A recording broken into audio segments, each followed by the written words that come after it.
قديس من كردستان، طفل كردي يزيدي من شنغال أنا، قذفتني براكين الجاهلية فوق حجارة جبلنا الصحراوي، بلا ماء وبفردة حذاء واحدة كنشرة أخبار المساء.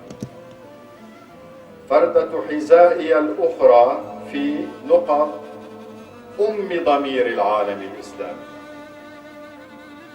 أسفل فستان أمي كان خيمتي، قطرات دمع شديدة الملوحة عكرت نومي المتعب.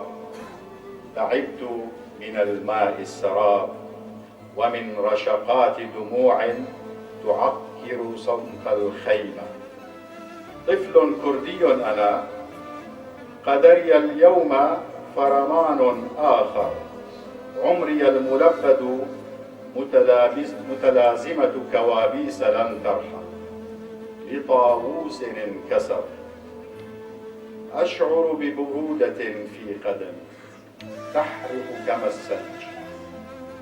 أصابع الشمس تبتر على جسدي المنطفئ. شفتاي تيبستا، أجفان تهادن الجاذبية، وروحي أول الخونة.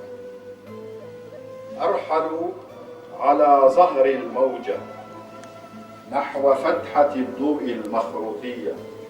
لقد شاهدتها في تلفازنا القديم يوما. هواء رطب وبرودة. أشعر برغبة جامحة للنوم. أسترق من خيمتي نظرة وداع أخيرة. عينا أمي تشجعاني، تبتل شفتاي بقطرة مالحة تسهل انزلاقي. أسبح في الفضاء وأنام. طفل كردي يزيدي من شنغال أنا، أغط في نومي العميق بعيدا بعيدا عن رايات سوداء لآلهة مجرمة. أكفر بآلهتكم، اللعنة عليكم. لم أقترف يوما أي ذنب، كنت فقط طفلا كرديا يزيديا من شنغال. إذن هو ذنبي. اللعنة على جيناتكم النتنة. سأحمل ذنبي هذا صليبا وأفتخر. أيقظتني لمسات حنان تشبه أمي عندما منتشية. فتحت عيوني، كان الجمال أبيضا. ملائكة الرحمن نحن. هكذا قلنا. سنحضرك للقاء الإله فهو ينتظرك. في حوض الاستحمام الذي يدعونه الكوثر دلك جسدي مسترخيا منتعشا.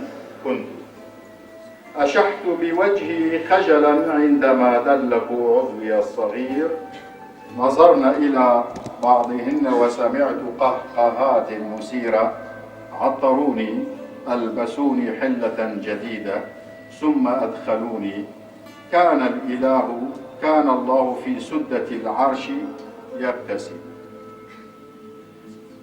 احتضنني زردشت. تذكرت أبي عندما نجحت في الصف الأول. رحب أنبياء الله بي قاطبة. كان محمد منزويا ينظر إلي بحياء. كان خجلا، أو هكذا بدت المراسم. أيها الكردي الإيزيدي، تطوب قديسا كردستانيا اليوم. مسح الإله على رأسي. سجد زردشت وسجد بقية الأنبياء، ثم سجدت أنا. رفعت الملائكة علم كردستان. كانت الشمس صفراء زاهية. وقف الجميع بخشوع. أومأ البارزاني مصطفى برأسه. بدأت الفرقة الموسيقية الخاصة بالبلاط الإلهي تعزف لحن أيرقي.